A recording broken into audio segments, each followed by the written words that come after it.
Putting the old Squamish up. Old Squamish. On a drizzly 50-degree morning in Middleton.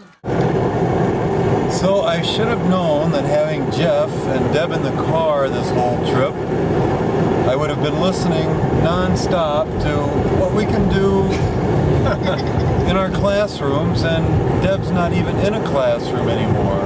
Yeah. But I suppose that's just the way trips go. Yeah, well, I know, that's the way they go. Yeah, I got to talk about myself for about, what, 3 minutes? That's not good for me, you guys. Jeff trying to get the groundhog out from underneath the cabin every year. All right, so we're getting ready to start. Jeff says this can be up in about 30 seconds, so I'm going to see if he's lying to me or not.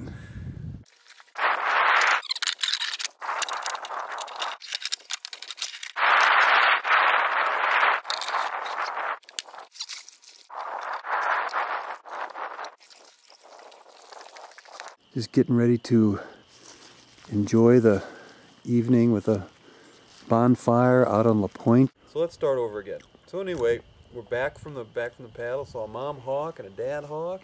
Eagle. Huh? Eagle, bald eagle. Oh, that's right. Never mind, they were bald eagles. I didn't even had a beer yet. Little panorama here on a beautiful evening. Put the dock in. Came up Lake of the Falls that way. That's where the eagles were at the end of the lake there. Mama eagle is there. I hope you can see it. See, she's way up there. So Jeff is dying for me to get a picture of him up close in his brand new color coordinated hat with his new paddle jacket. Of course you can't see the coordinated matched black pants he has. But the man ain't nothing if he ain't coordinated. I thought you said you were going to get it with one whack, Jeff. I did. Okay, now I use the buddy stick method so I don't chop my hand off. Here's the buddy stick. Okay. You mean the wuss method? There's nothing you have to think about right now, Jeff. Well, there's nothing that I have to think about that if I do think about will change anything. So I don't have to think. Just getting ready for supper. Sun setting on a great night. It's the end of the day. Supper's done. Jeff's eating Chip Ahoy. Enjoying the evening.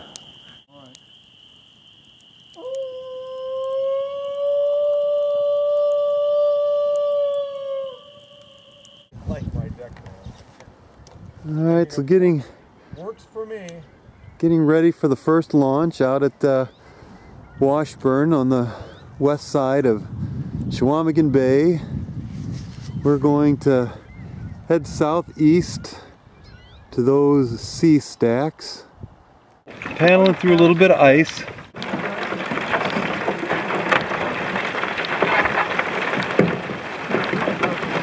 Alright, so the first day, little South Shore Nut Brown. Paddled about 7 miles. Tomorrow we're going to go to the sea caves, which are on the east side of the peninsula. And then Tuesday probably do Basswood Lake, which is on this side of the peninsula. So tonight is Jeff's, South Shore Nut Brown, which is the usual for Bob. And Warm bath and shower, a couple of cold beers. we're not showering together though, Jeff, again. Not again. Okay, we're done with that. You take up way too much room in that bathtub. You know what I'm saying? Yeah, I know. It's getting crowded. Ain't gonna happen. Okay. So don't beg, okay? All right. So Jeff getting his Farmer John's and his boundary shoes on the NRS website. Kayaker Jeff getting ready for a sea caves. We've got a little bit of chop and some wind waves out there. So Jeff is getting his first lesson in 1 to 2 foot waves here.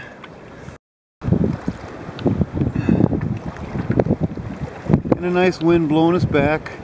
Probably level 2 conditions. Half hour after we got back, things really started ripping. Once you get around that point, things really start getting interesting.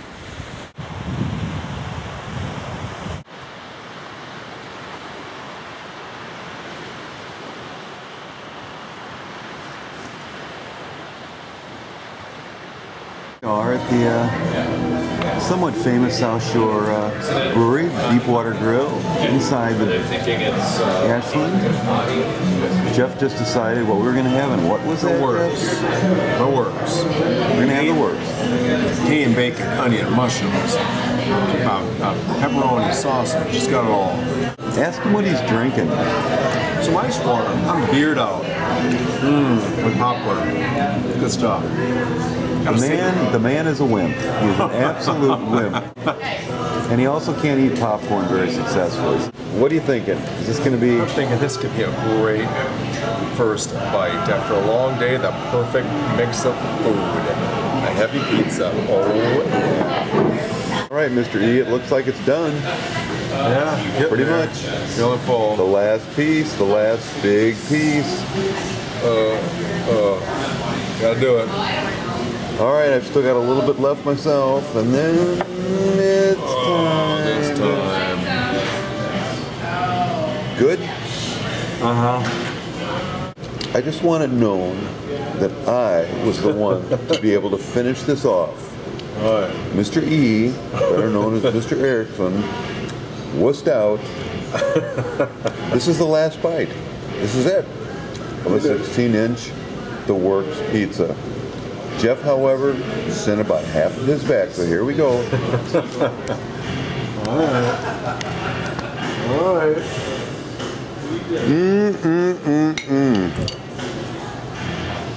So what do you think of that, Mr. E?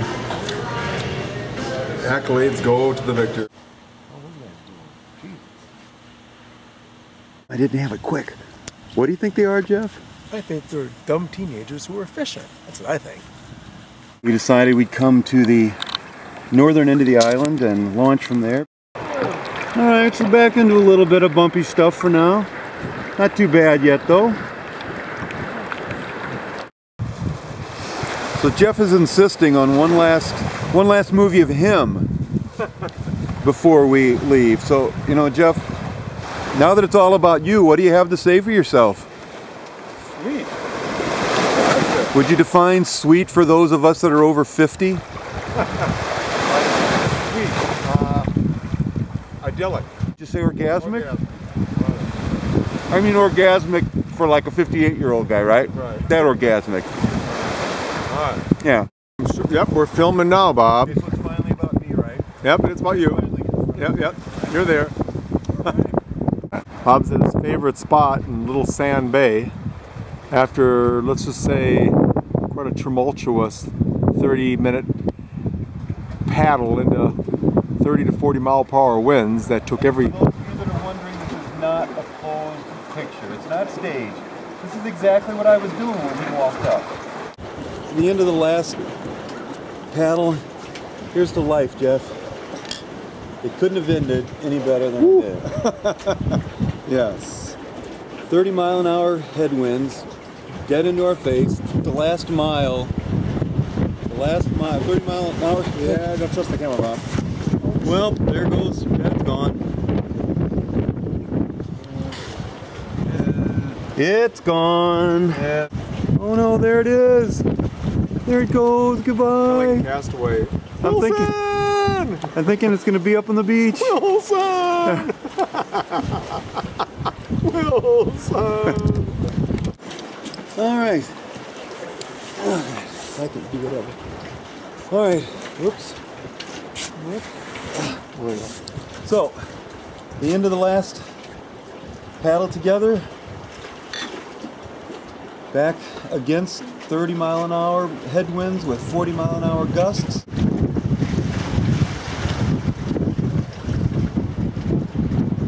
It was the hardest wind I've ever paddled against on Lake Superior.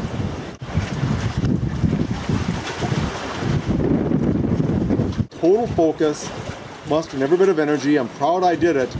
It was at the limit of what I felt I could have done. The little guy's back home after his swim.